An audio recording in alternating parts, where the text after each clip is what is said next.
it was co-teaching was kind of what we settled on, and so we provided professional development for our math department, the geometry teachers, as well as our special education teachers. So I really just wanted to kind of talk about how that went and kind of the feedback we've gotten from teachers and take a look at just how that's going and if we want to kind of implement that across both special education and the math department. All right, so talk to me a little bit about how things went with the professional development. Were teachers responsive?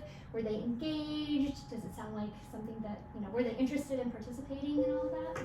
Well, I think that it showed a lot of teachers there's other ways to facilitate your instruction that doesn't have to just rely on you, and that some kids are receptive in other ways. And so I think teachers truly saw, okay, these are different things I can try, and maybe it doesn't work for all, but for a lot of classes and classes I've been in, it's been a big help, especially with test scores and being able to catch those kids who are in the cracks. I think teachers were seeing, okay, this might actually be something that could help my test scores, because even if they're like, I just don't know where we're struggling, it's like I'll try anything new that could help bring up our scores. Yeah.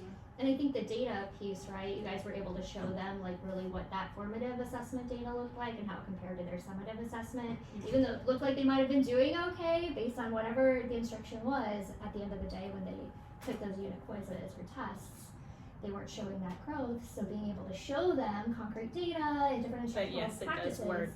Exactly, yes. Which is awesome. So super happy to hear that. And I know you all are both in those geometry classes as well. Can you talk a little bit about what the actual instruction looks like in co-teaching? I guess, yeah. Yeah, so you can go. So generally I would say like we have, we've been kind of like working with like warm-ups, usually when they come into the classroom. So we'll start them off with like a quick warm-up. We'll make sure that they're kind of like obviously keeping on task, so we'll walk around, ask questions, see if they have questions already, and then we'll go into our notes, and usually like one of us will be at the board. We'll present the notes, as I guess like during the first 10 to 15 minutes of class, depending on how long they are, and the other will kind of just like walk around, hover, make sure that the kids who are kind of like getting distracted or off task will actually like get back on task, because we do have a lot of those kids.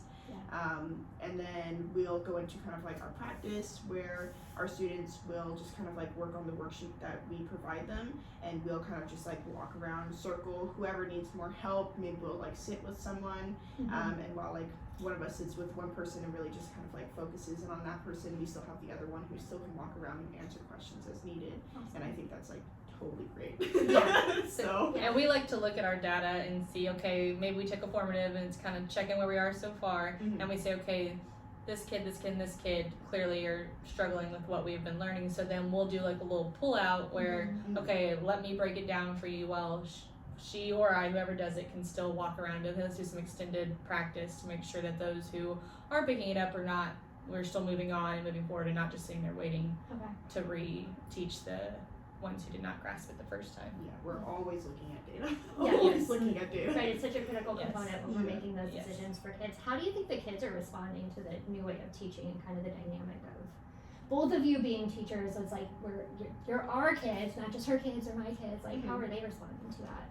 I think they love it. Yeah. Do they? I say there's not like I'm only going to ask one teacher questions. They love being able to have someone at all times able to help them, and they love being able to feel like, okay, I feel comfortable talking to both of you, and I'm not worried to ask for help, and there's just always someone who can help them, as opposed to feeling like, okay, my teacher's helping over here, I can't ask my question, and I fall farther behind. Or they're just like raising their hand waiting for someone to respond, and they're not getting that response immediately. Okay. So. And I think there's always kids who do not love to be pulled out. They're like, no, I'm fine. But I think in the end, when they do get pulled out, they see, okay, I'm actually understanding it now and grasping it, and they feel good. They're just, not that they're embarrassed, but they feel just like, oh, I'm being singled out, or I don't want people to think that I don't know what I'm doing, when I think in the end they see, okay, this was actually good for me. Yeah. And it's probably nice for them to see like that their peers who they don't know if they're in special education or not. They don't. They're getting pulled into small groups and it's more individualized attention too. Right. So it's not just one group that gets pulled out. It's all inclusion and non-inclusion kids. Okay. And do you feel like there's more of a balance between the two of you two then, in terms of like planning and being able to evaluate students and delivering instruction and that kind of thing? I think so. Does that help? Yes, I think it helps ease the load for everyone. That it doesn't feel like, okay, you're doing it all and one of us will just And the ways in which we've been able to plan our professional development and implement the co-teaching model, and kind of just the process of how our collaborative team is working as a group. So thank you for coming in and chatting with me about that. So one thing I was really curious about is sort of the support and collaboration that we had as a group. How did you feel like you were supported on our team, and how do you think we really were able to collaborate and support each other as a group? Well, I think that it helps that having different roles on our team, so like me being inclusion teacher and Escalante being, you know, the gen ed and the teacher of record, and then having admin in, I think it helps see the different roles everybody plays, and I see that we all are doing different parts to help out. Mm-hmm. And so I feel like being on a collaborative team, it allows us to be like, okay, here's what I'm gonna do, here's my role, here's your role, and then what ways can we help each other out in these different roles, because sometimes you have to pick up help each other out, not like pick up slack, but help each other out in those ways. And so I feel like us being on the team, it really helped see, okay, I know this is what you're doing, and I feel prepared when we go in that we have a plan and we're gonna attack it, and this is gonna be Awesome. good to go. Yeah, I love that. It sort of helps to, when we were kind of planning things out, know each other's areas of strength and weakness, so we could kind of fill those pockets and help build the team around what we knew we needed support in, and areas where some of us could be leaders, and kind of that whole process was really, really cool. Well, I do want you to know you were a really important part of our collaborative learning team, and I was just wondering how you felt about your involvement in the team. Like, in what areas did you feel most supported? Where did you think you might have used some additional support?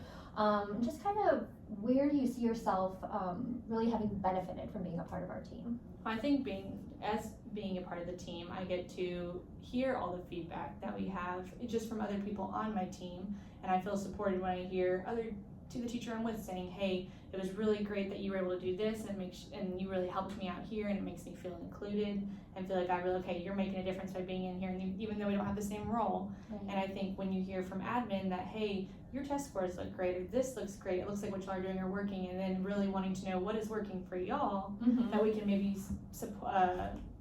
mention to the other groups on campus that, hey, this is working for them, now let's try it here and see if this works for us. And I feel like there's not much I think that we could need more support on.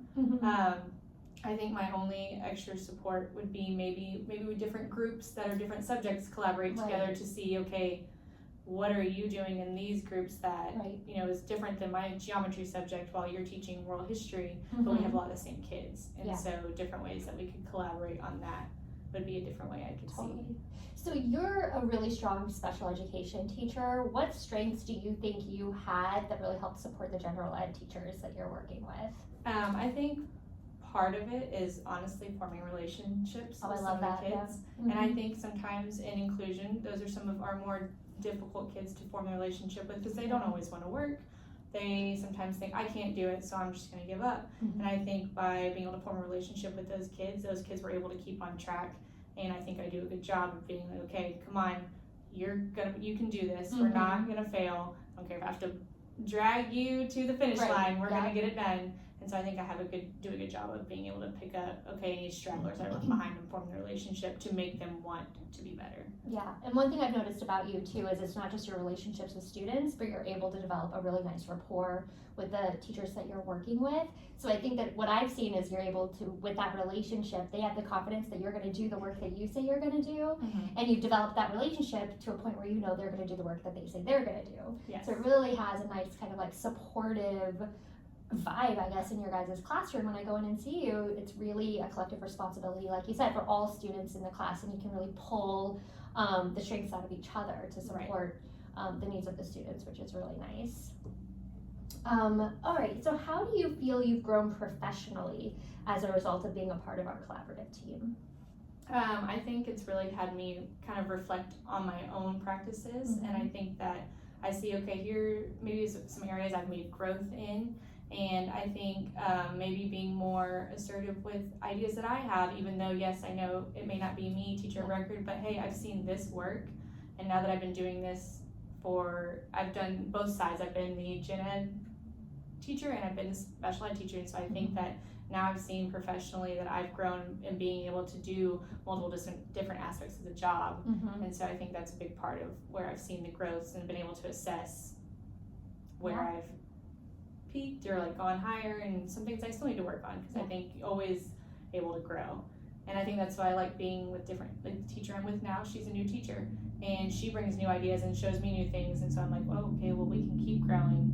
And I think we really balance each other out with that too. Yeah, and I think that dual perspective that you have of being a general education teacher and a special education teacher really does lend a unique expertise in that co-teaching situation, because you have been both parties, like you know the responsibilities of each, and when that co-teaching model isn't working, how you can kind of pivot and be like, okay, these are the strategies that I know work, these are what support students, like, and you help create a lot of buy-in when you have like the gen ed teachers perspective to be able to speak to, right? Which is I think something that as we expand this, potentially bringing that into other collaborative teams in other content areas would be a huge kind of like buy-in piece for those teachers to want to participate, because you've got the experience on both ends, and you've collaborated with a team who has done the professional development and has seen the results of, hey, this co-teaching model really works, and this is how it's worked for us. Let's talk about how it can work for you too. I'd say I can attest that I've seen the success, and also when I was gen ed teacher, I had a co-teacher in the room, so I've seen from both sides that I think it's successful in every way. Yeah, she's awesome. That's a really unique experience, and we're one of the other reasons we're so happy to have had you a part of our team here. So then, what recommendations would you make to improve the collaborative team process? I know it wasn't always smooth sailing, so what are some ways that if you were facilitating a meeting, or you even as a participant would want to see us kind of improve our approach to supporting and making sure everybody had a voice and was able to confidently feel like their voice is being heard as a collaborative team? For me, more of just making sure, I guess, everybody does have their chance to say something, especially in those teachers who don't think that they're the best ideas to have a co-teacher in a class. I think if we can hear everybody's reason as to why and listen, that maybe there's different ways we can improve and not compromise, but be like, okay, here, I understand where you're coming from, here's why I think this would make it better.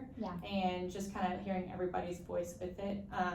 And pretty much make sure everybody's included, going over all the data with it, and making sure that everyone feels as though, okay, I understand what we did, like having a reflection on this, what our meeting was, this is what we were trying to accomplish, having those norms, things like that. I think just making sure it's very structured every meeting, and having an idea of what we're going to talk about before we come in, and just being, okay, this is our plan today, is to get this done. So having those like agendas sent out prior. And do you feel like in like future collaborative teams, like making sure that every participant knows that they have a voice in that agenda is helpful? I know I've participated in other CLTs where maybe it's like a set agenda and you don't feel like you have the ability to be like, oh, hey, can we talk about this? Or maybe I'd like to facilitate that role. And like you said, having those norms and like those different structures in place is a really helpful way to kind of.